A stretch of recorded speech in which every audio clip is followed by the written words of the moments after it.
নমস্কাৰ, এই মুহূৰ্তত আহি পৰিছে ৰাতিপুৱাৰ কেইবাটাও গুৰুত্বপূৰ্ণ খবৰ।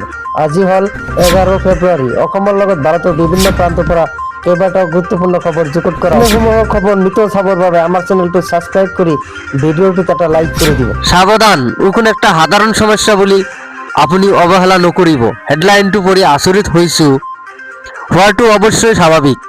উকুনিয়ে প্ৰাণ ল'লে এগৰাকী 12 বছৰীয়া ছোৱালী। লক্ষ্মীপ্ৰিয়া সাহু নামৰ এই ছোৱালীজনীৰ মূৰত দীৰ্ঘদিনৰ পৰা বহুতো উকুন আছিল। সকলো চৰকাৰী অনুষ্ঠানত ৰাষ্ট্ৰীয় সংগীত আগতে বাজি বন্দে মাতৰম সন্দৰ্ভত জাৰি কৰা হৈছিল নতুন গাইডলাইন।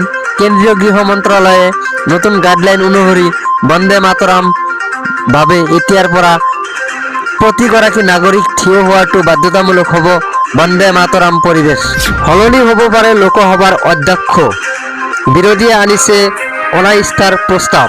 লোকসভাৰ অধ্যক্ষ পদৰ পৰা সামূহিকভাৱে অব্যাহতি গ্ৰহণ কৰিছে ওম বিৰলাই।